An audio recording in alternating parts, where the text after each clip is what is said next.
Sejumlah nama yang digadang-gadang menjadi bakal calon wakil presiden Ganjar Pranowo di Pilpres 2024 kian mengerucut. Nama Agus Harimurti Yudhoyono dan Ridwan Kamil dipastikan terhapus dari daftar kandidat. Pasalnya, Partai Demokrat yang dipimpin AHY akhirnya memutuskan merapat ke kubu Prabowo Subianto. Begitupun dengan Ridwan Kamil, Partai Golkar tempatnya bernaung memastikan tetap bulat mendukung Airlangga Hartarto sebagai bacawa pres atau baca pres di Pilpres 2024. Pak Ridwan Kamil dipanggil Bu Mega dan ditawarkan. Nah, Pak Airlangga waktu itu menyampaikan, pertama silaturahim itu kan bagus-bagus saja. Ya, ada orang mengundang, apalagi orang sekali dari Bu Mega gitu kan. Nggak semua orang bisa ketemu Bu Mega gitu. Jadi bagus aja kalau misalnya dipanggil kemudian diterima silaturahim. Tetapi kalau untuk urusan Pilpres, kan Golkar kan sudah punya keputusan, ya. Keputusannya apa? Pertama kalau bicara tentang soal capres atau cawapres, itu namanya masih tunggal, itu nama Pak Airlangga Hartarto. Dengan gugurnya dua nama tersebut, PDIP memastikan akan menyusun ulang nama-nama yang potensial menjadi pendamping Ganjar Pranowo. Ya, dengan perubahan dinamika seperti ini tentu saja akan ada perubahan-perubahan lagi. Nantinya kami akan segera melakukan rapat koordinasi dengan para ketua umum, juga dengan Ibu Mega terkait dengan perubahan dinamika politik yang sedang terjadi sekarang. Ya kan masih seperti nama-nama yang ada, Pak Erick Thohir, Pak Sandi Uno, Pak Andika, Pak Mahfud. Tadinya kan memang muncul namanya Mas AHY, namun karena Demokrat sudah memutuskan untuk pindah atau menentukan dengan Mas Prabowo, ya tentu saja sepertinya tidak mungkin. Pak RK masih ada juga belum? Pak RK juga, Golkar kan sudah dengan Pak Prabowo. Jadi dan Pak RK merupakan kader Golkar. Lagi pula saya dengar Munas di Golkar tetap memutuskan bahwa calon presiden dan calon wakil presidennya adalah Mas Airlangga Hartarto. Jadi tidak mungkin satu kader ada di sini tapi gerbongnya ada di tempat yang lain. Sebelumnya ada sejumlah nama yang digadang-gadang bakal mendampingi Ganjar. Mereka adalah Agus Harimurti Yudhoyono, Ridwan Kamil, Erick Thohir, Sandiaga Uno, Andika Perkasa, dan Mahfud MD.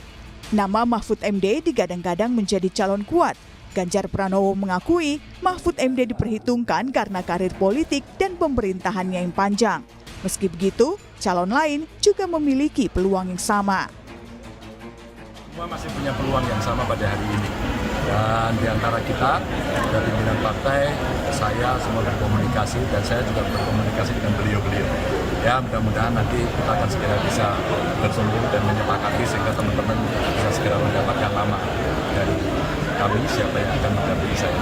Ya. Lalu siapa yang bakal dipilih menjadi pendamping Ganjar Pranowo di Pilpres 2024? Tim Liputan, Kompas TV.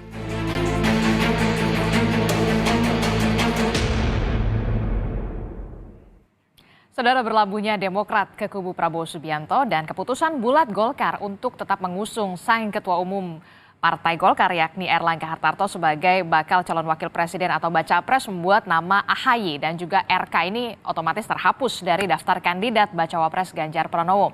Nama kandidat yang kian mengerucut waktu pendaftaran capres cawapres pun kian dekat.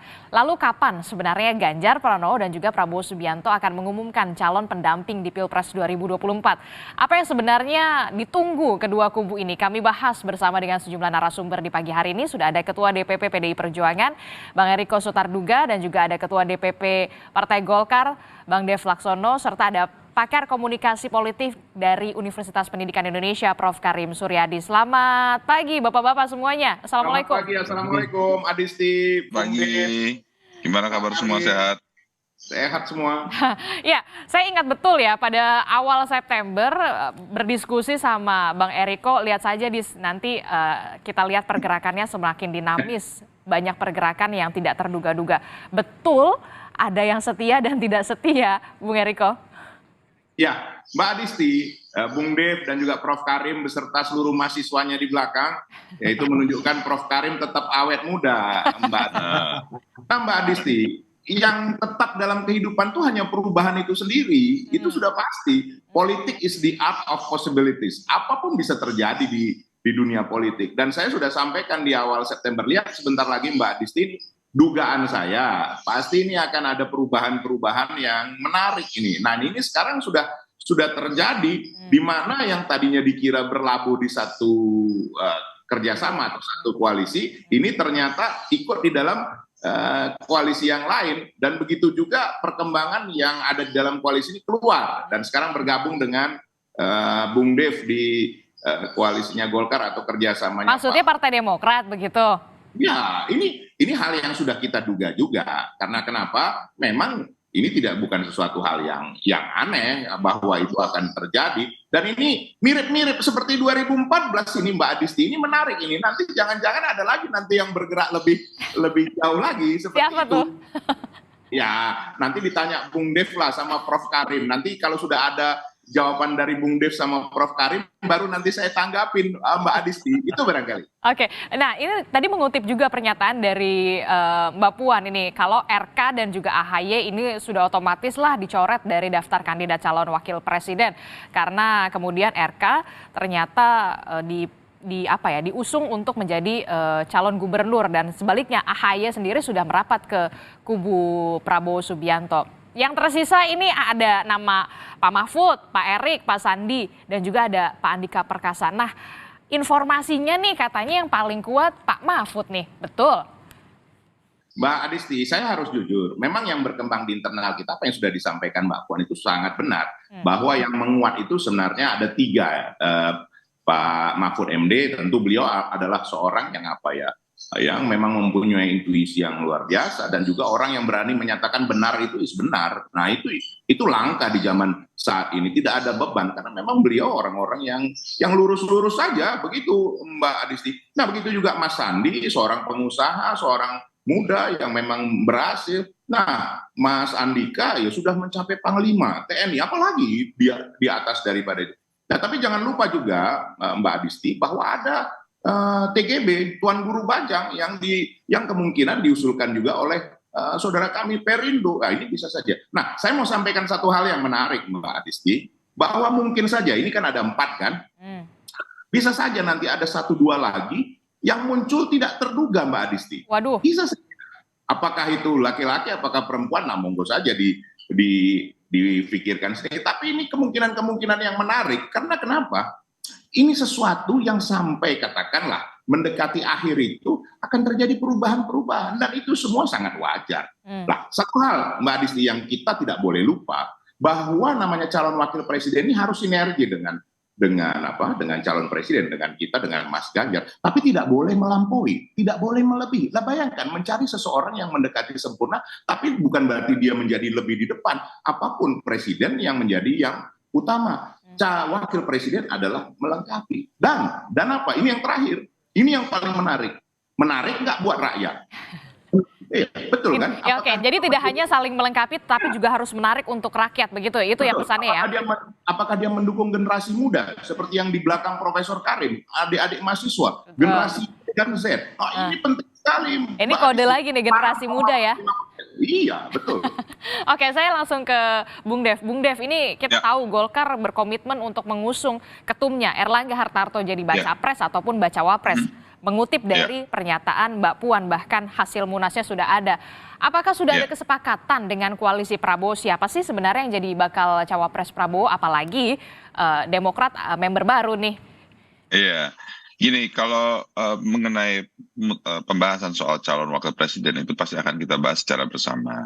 Nah, pembahasannya masih berjalan terus dan akan kita tetapkan segera. Nah, segeranya ini kapan nanti? Kita kan sekarang baru kita ada tambahan anggota baru yang cukup signifikan, membawa sebuah energi baru juga dan juga semangat baru.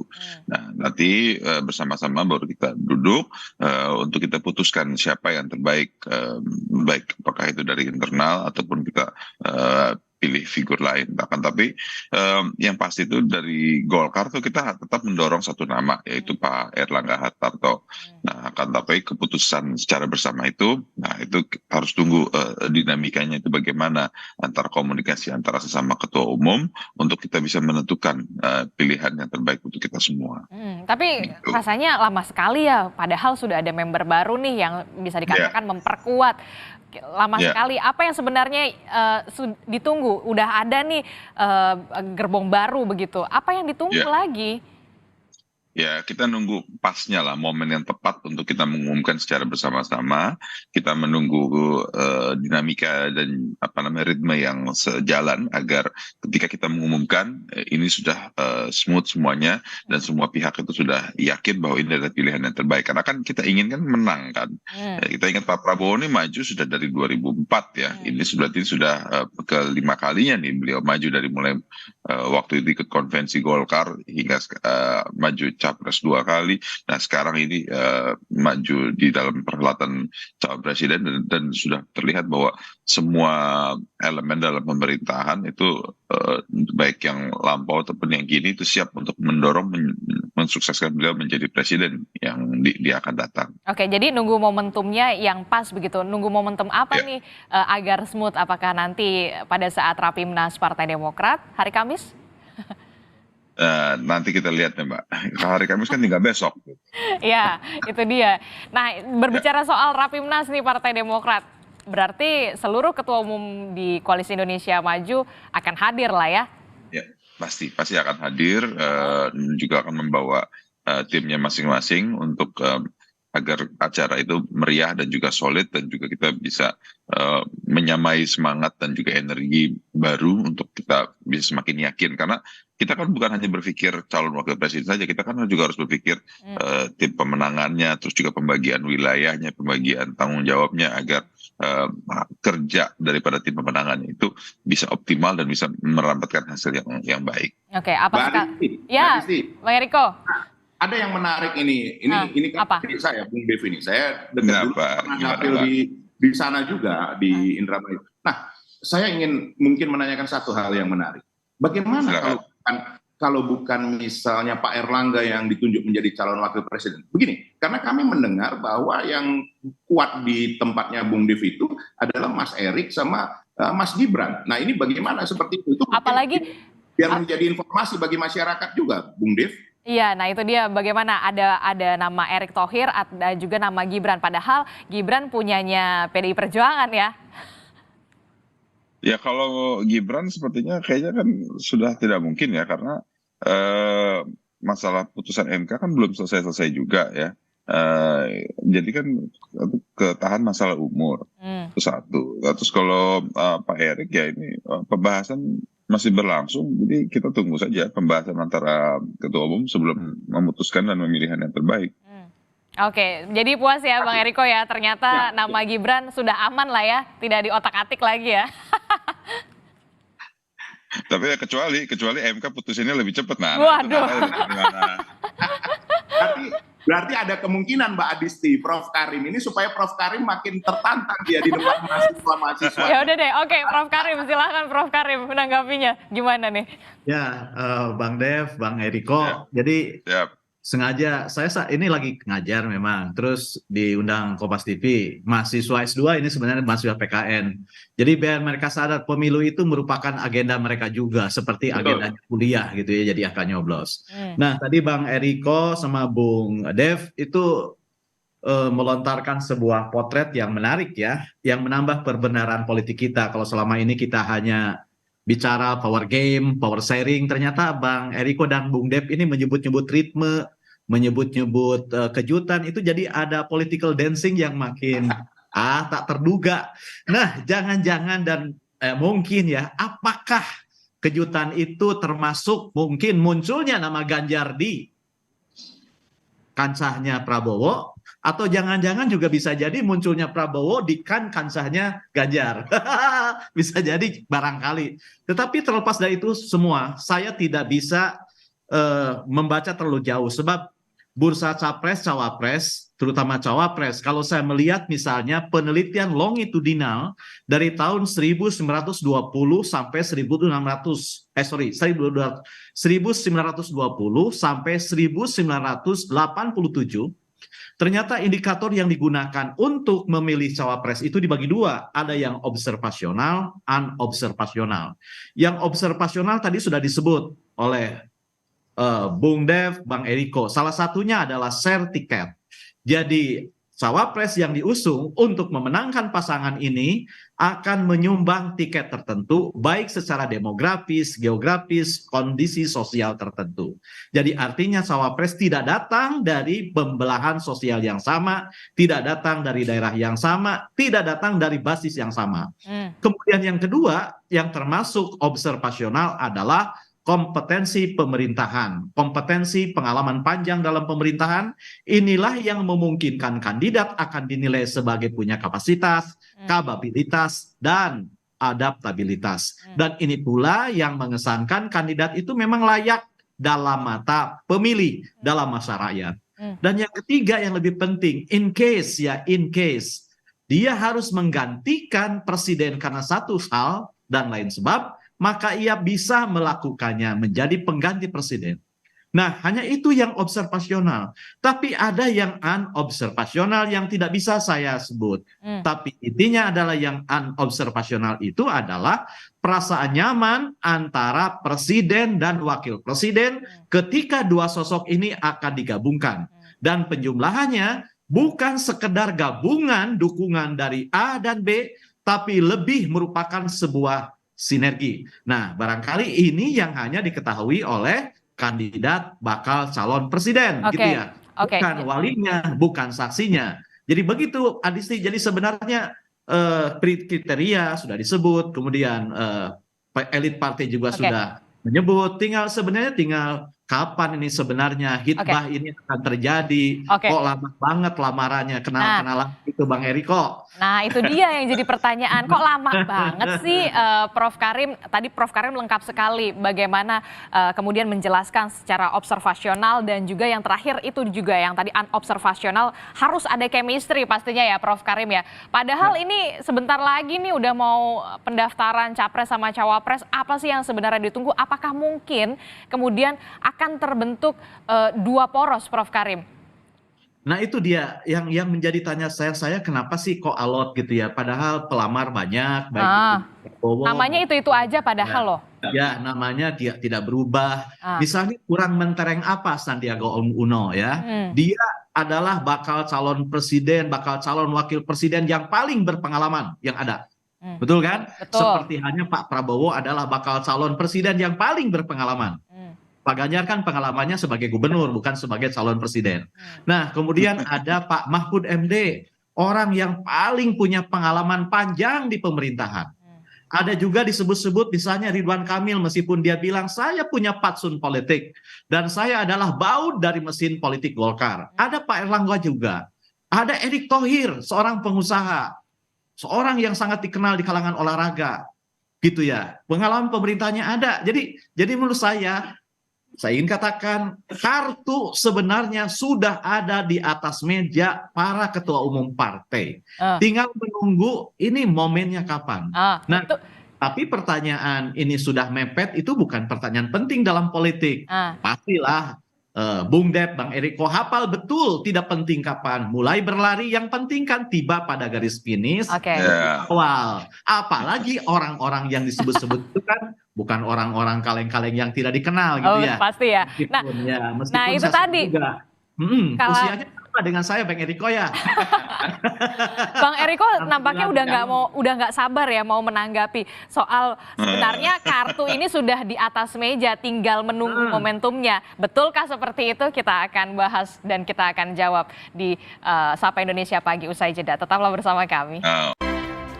Masih bersama kami di Sapa Indonesia Pagi, masih ada Bung Eriko, kemudian ada Bung Dev dan juga Prof Karim. Melanjutkan dialog kita tadi, kata Prof Karim, sebenarnya kartunya sudah ada di atas meja, tapi tinggal menunggu momentumnya. Saya langsung ke Bang Eriko. Bang Eriko, betul tinggal menunggu momentumnya. Padahal nama-nama ini memang sudah bisa dikatakan firm pengalaman semuanya. Sandiaga Uno, Mahfud MD, banyak sekali yang memang sudah firm, Andika Perkasa salah satunya. Ataukah memang seperti di tahun sebelumnya, nama-nama yang sudah diduga ini ketika pada saat itu Pak Jokowi ada nama Kiai Haji Ma'ruf Amin yang tiba-tiba mencuat dan menjadi calon wakil presiden kala itu. Betulkah dinamikanya nanti akan seperti itu juga? Ini Mbak Adisti, ini memang Prof Karim ini, setiap beliau ini muncul membawa perubahan yang luar biasa. Kalau kita sebutnya agent of change, ini Prof Karim ini sebenarnya sudah tahu Mbak Adisti. Tapi kalau beliau ini kan profesor, supaya terus langsung sampai pada akhirnya kan ada pembukaan, ada main course-nya, kemudian ada penutupnya, begitu beliau. Sebenarnya beliau sudah tahu. Dan habis ini pasti nanti beliau telepon saya. Benar katanya Riko, katanya ini pasti ini seumur saya soalnya Prof Karim ini. Nah, Mbak Adisti, semua proses ini kan perlu. Why? Kenapa perlu? Tadi saya sudah sampaikan. Politik is the art of possibility. Politik itu adalah seni segala kemungkinan. Saya sadar bahwa generasi Y dan Z, adik-adik mahasiswa yang di belakang Prof Karim, kenapa sih lama-lama langsung aja lu susah-susah amat sih? Nah, sama seperti proses pacaran. Pacaran sesuatu yang sangat mudah itu membuat kita tidak menjadikan ada satu tantangan. Nah, ini juga perlu di dalam dunia politik seperti itu. Kalau PDI Perjuangan sebenarnya sangat terbuka, Mbak Adisti. Kami kan sudah punya calon presiden. Tentu kami tidak boleh lagi yang namanya ego menentukan calon wakil presiden dan juga berpikir hanya kepentingan sendiri. Tidak begitu. Ibu Mega selalu menerapkan yang namanya duduk sama rendah, berdiri sama tinggi. Boleh ditanyakan dengan Perindo, P3 dan juga Hanura, bagaimana mereka berbicara dari hati ke hati dalam ruang yang terbatas ya, seperti menentukan ketuanya, wakil ketua. Nah, begitu juga nanti menentukan calon wakil presiden. Pengalaman 2014-2019 itu duduk bersama dan menentukan pada saat-saat terakhir. Ini bisa saja pada saat-saat terakhir, tapi bisa saja mendahului, kan tidak ada yang mustahil dalam hal itu. Tetapi satu hal yang pasti harus kita ingat, Mbak Adisti, bahwa peran semua ketua umum dan Bapak Presiden Joko Widodo itu penting sekali. Beliau kan presiden incumbent yang mana 82% rakyat memilih bahwa apa yang dilakukan Bapak Presiden Joko Widodo itu harus diteruskan, dilanjutkan dan diperbaiki lebih baik lagi, dibenahi lebih baik lagi.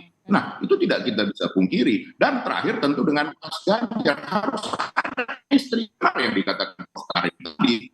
Jadi sekali lagi sebenarnya kalau saya mau menyampaikan di sini, ini bukan misteri lagi, Bung Dev juga sudah tahu. Calon-calonnya kan hanya itu saja. Ya, dan yang paling mungkin nanti yang tidak, tadi kita sudah bahas di balik di balik kamera ini kan tidak perlu kita dahului, biar Prof Karim lah nanti yang menyampaikan, kan begitu kan? Bahwa ini menarik. Dan tadi adik-adik mahasiswa sudah mengusulkan hal seperti itu. Ya, tidak ada yang tidak mungkin, semua mungkin, Mbak Adisti. Itu yang bisa saya. Oke, tapi kan kalau tadi Bung Eriko mengatakan kalau harus PDKT dulu, tapi kalau PDKT-nya kelamaan, lama-lama bisa dikatakan Pak Sandiaga Uno yang di dalam koalisi Ganjar Pranowo juga kemudian bisa dikatakan harap-harap cemas nih H2AC, dipilih nggak ya? Maksud Mbak Adisti mau membentuk lagi poros baru lagi?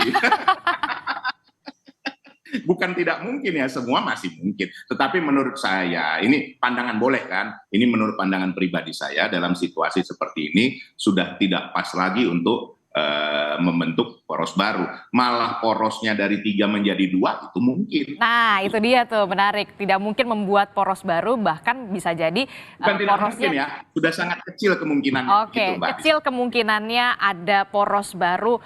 Justru yang buka peluang adalah 2 poros. Nah, Bung Dev, kalau melihat 2 poros nih ya kan, bisa jadi jangan-jangan malah Prabowo Ganjar malah kerjasama. Jadi satu poros. Bergabung. Iya. Satu poros. Iya.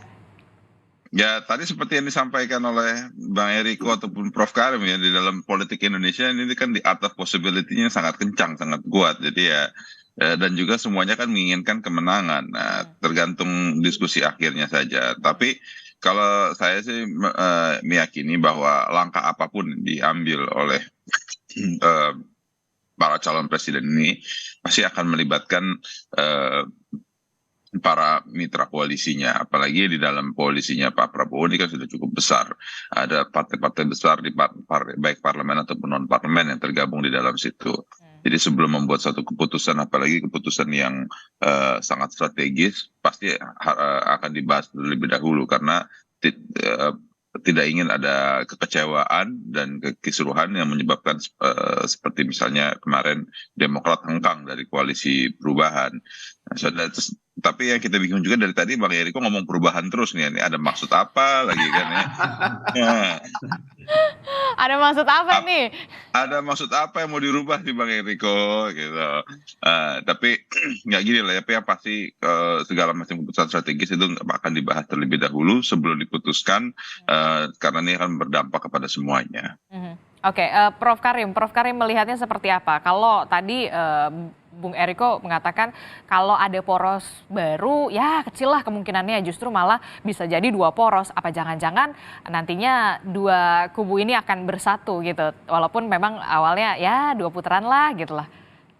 Ya, saya sepaham ya, membentuk poros baru itu bisa saja, tetapi poros itu artinya bisa jadi malah terperosok gitu di saat-saat akhir ini, itu yang pertama. Yang kedua, kemungkinan 3 jadi 2 sangat mungkin. Sebab apa? Dari tone nada politik, bahasa politik, itu kan hampir sama. Pak Prabowo adalah satu-satunya baca pres yang paling nyaring menyuarakan, meneruskan kinerjanya Pak Jokowi. Kalau bukan meneruskan, apalagi bahasa yang digunakan oleh PDIP. Jadi maka menurut saya, Ganjar Prabowo atau Prabowo Pranowo atau Prabowo Subi Ganjar itu sangat mungkin. Dan itu sebenarnya yang menjadi teka-teki dari political dancing terakhir ini. Itu ya. Sebab apa? Sebab koalisi ini kan sudah terbangun lama gitu ya. Kecuali kalau misalnya diksi yang dipilih oleh salah satu dari 2 ini ganti, misalnya tidak continuity tapi seperti di sebelah misalnya. Perubahan gitu ya. Ya. Makanya dari itu ya, dalam teori pun ada cooperation gitu ya, berkooperasi sekaligus berkompetisi gitu. Sebab faktanya meskipun Pak Prabowo matang gitu ya, Pak Ganjar matang, tapi kan dua-duanya datang dari belahan yang berbeda. Satu militernya yang panjang, satu pengalaman sipil. Jadi ini 2 tokoh ini akan sharing tiket yang sangat bagus, baik dari sisi kompetensi, pengalaman, geografi. Ya tinggal ya bicara aja lah, colek-colekan para ketum ini enaknya gimana nih, siapa yang nomor 1, siapa nomor 2. Nah kan? Itu yang sulit, masalahnya dua-duanya mau jadi nomor 1, Prof Karim. Sesimpel itu sebenarnya, ya tinggal sekarang sama-sama menyanyikan lagu Mari Menanti Kejujuran, Mengharapkan Kepastian. Itu aja sih lagunya, menanti kejujuran, mengharapkan kepastian. Tapi ini juga yang menjadi sulit kan, kemudian pasti dua-duanya mau jadi nomor 1 nih Prof Karim. Adisti, kalau ada kemauan pasti terbuka jalan gitu ya. Itu aja. Tinggal siapa yang mau ya? Iya. Oke, Bung Eriko. Ya, ini kenapa saya terus yang jadi sasaran Adisti? Ini seolah-olah di saya ini hakimnya. Nggak seperti itulah Mbak Adisti. Sekarang begini, kan semua ini kan by proses. Coba, tadi Bung Dev sudah sampaikan, keputusan dari Golkar juga mencalonkan Pak Erlangga Hartarto. Itu kan bukan suatu hal yang main-main, itu suatu hal yang sangat serius. Tapi kan tadi dibilangnya kan kalau ada kemauan di situ ada jalan. Tinggal siapa yang mau atau enggak. Inilah Mbak Adisti ini, belum kita selesai bicara sudah dipotong, baru mau ke sana. Mbak Adisti mau tadi kan seperti dikatakan Prof Karim. Nah, jadi itu proses. Begitu juga di PDI Perjuangan, itu hasil kongres bahwa ini kita mencalonkan presiden. Nah, tadi saya sudah sampaikan, kalau Mas Ganjar sebagai calon presiden, kemudian wakilnya, tadi pembicaraan Prof Karim bahwa tidak ada yang tidak mungkin dalam dunia politik. Nah, kalau ini nanti ada kebersamaan, why not? Siapa yang bilang tidak mungkin? Tetapi kalau itu dibalik, memang proses di kami itu memang itu hasil kongres. Nah, itu yang harus dijalankan Ketua Umum kami, Bu Haja Megawati Soekarno Putri, seperti itu. Jadi ya, kita tunggulah beberapa waktu ini hal yang menarik ini akan terjadi. Dan sekali lagi, bahwa politik seni segala kemungkinan. Tadi 4 poros itu kecil sekali kemungkinannya, walaupun kecil sekali bisa saja, Prof. Tapi bisa saja tidak sebesar 3 poros, tapi bisa saja berkembang menjadi 2 poros. Kita tunggulah beberapa waktu ini. Kan pendaftaran nanti antara tanggal 9, kalau terjadi nih dipercepat 9 sampai 16 Oktober. Ini kan kira-kira nggak nyampe sebulan lah ya, Bung Eriko. Nah itu dia nih. Sabar, Mbak Adisti sabar supaya kami sama Mas Dev dan Prof Karim diundang lagi sama Kompas TV. Nah itu ya kuncinya itu ya. Iya. Nah, supaya makin sering tampil kita. Iya, Bung Dev. Tadi Bang Eriko bilang why not gitu. Kalau memang satu ton satu suara bisa jadi. Kenapa enggak? Ya, Ya kembali lagi saya tegas ya seperti yang tadi saya sampaikan. Ini semua keputusan ada di antara pemimpin di Koalisi Indonesia Menang ini, Koalisi Indonesia Maju. Nah, kalau arah politiknya berubah seperti apa, ya itu tergantung dari kesepakatan kebersamaan. Jadi yang pasti itu kita apalagi kalau di Golkar ya, Golkar itu seluruh stakeholder di Golkar pengurus dan juga ketua DPD 2, DPD 1, semua ormas pendiri didirikan, sayap Golkar semuanya sudah menyerahkan mandatnya kepada ketua umum untuk ketua umum menentukan arah politik Golkar seperti apa. Jadi makanya beliau sudah memiliki otoritas untuk diskusi dan untuk berbicara dengan mitra koalisi arahnya seperti apa. Oke, tapi kalau kita lihat dari track recordnya yang pemilu-pemilu sebelumnya, memang Golkar ini selalu mengusulkan atau menyodorkan ketua umumnya sebagai bakal calon wakil presiden.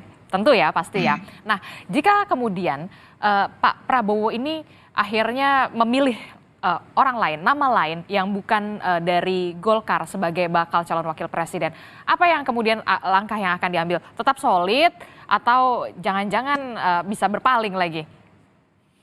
Jadi gini, sedikit dulu dikoreksi ya. Jadi pertama waktu 2004 kita melakukan konvensi, terus konvensi memutuskan bukan ketua umum kita waktu itu adalah Pak Wiranto yang dicalonkan sebagai calon presiden.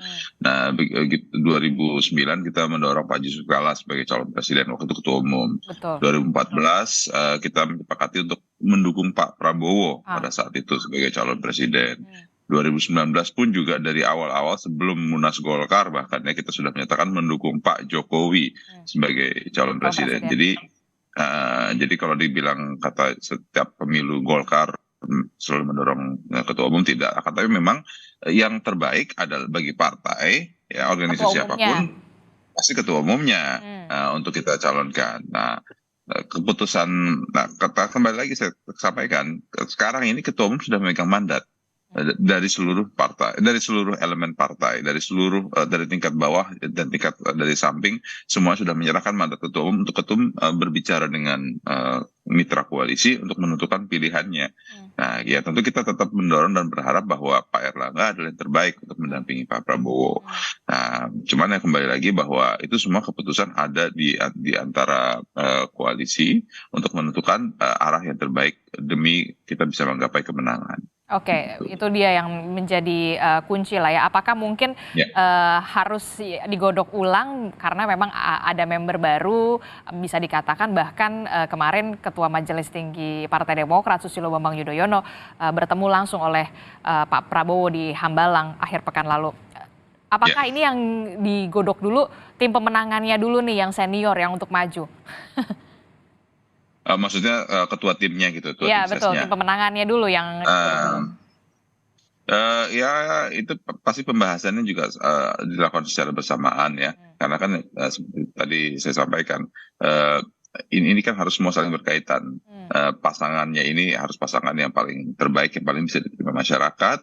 Terus juga tim sesnya ini juga paling harus mengerti kemauan pasarnya seperti apa ya. Ya seperti kayak mau perusahaan lah, kalau CEO-nya itu nggak mengerti pasar ya, tapi CEO-nya mungkin ahli di bidang marketing tapi tidak mengerti pasar, ya pasti sulit untuk menjualkan produknya kan. Nah sama juga seperti di dalam capresan ini, seorang ketua tim sesnya itu yang harus benar-benar mengerti keinginan pasar seperti apa untuk bisa menawarkan produknya ini kepada masyarakat, yaitu pemilih kita. Oke, Prof. Karim, bagaimana Anda mencermati soal ini? Apakah mungkin kemudian kubu dari Koalisi Indonesia Maju ini memang tengah menggodok siapa sih yang akan maju sebagai tim pemenangannya? Seperti yang tadi Bung Dev bilang, harus tahu kemauan pasarnya dulu nih. Oh ya, tentu saja ya, karena kan keputusan partai ini akan diuji oleh selera pasar, itu pasti ya. Tetapi tadi dari apa yang dikatakan Bang Dev sebenarnya kan muncul peluang baru, misalnya Pak Erlangga sebagai pimpinan partai besar di Indonesia, sebagai pemegang partai, pemegang mandat untuk pencapresan ini kan bisa saja misalnya akhirnya memutuskan mencalonkan kadernya, bisa saja yang lain siapa saja saya tidak tahu gitu ya. Itu juga opsi yang lain gitu ya. Tetapi yang pasti dari pembicaraan Bang Dev, kemudian Bang Eriko, saya pikir sama tone-nya bahwa koalisi ini bersabar, hati-hati memasangkan dua tokoh ini karena koalisi ini bukan sekedar ingin ikut serta dalam pilpres, tetapi ingin memenangkannya. Kalau sekedar ikut serta saya pikir nggak akan susah-susah, tapi karena ingin memenangkannya maka ini harus sabar dan toleran, itu yang kedua. Tapi yang ketiga, kita tidak lupa pula bahwa Indonesia ini kan sangat sulit dirangkum dalam dua tokoh. Padahal kehadiran dua tokoh ini bukan saja mereka dihandalkan sebagai pekerja untuk mewakili dan untuk atas nama Indonesia, tapi juga merepresentasikan keberagaman, kemajukan, harapan, ketakutan, kecemasan seluruh rakyat Indonesia. Jadi sebenarnya ini langkah yang pas gitu ya. Perkara misalnya masih ada 10 hari, seminggu, 2 minggu, menurut saya bukan jadi soal. Yang jadi soal utamanya adalah bagaimana para elit partai ini benar-benar memasang telinga, kuping, dan perasaannya agar apa yang dirasakan oleh publik ini benar-benar termagnitudekan ke dalam keputusan yang diambil. Sebab cawapres ini kan tidak bisa asal-asalan, kan itu jabatan politik tertinggi gitu ya. Jabatan politik tertinggi tidak ada lagi, sehingga ya tidak cukup hanya mereka yang bisa golep rambut gitu ya. Tapi benar-benar harus teruji karena ini bukan soal fragmen, meskipun ada sisi-sisi fragmentasinya.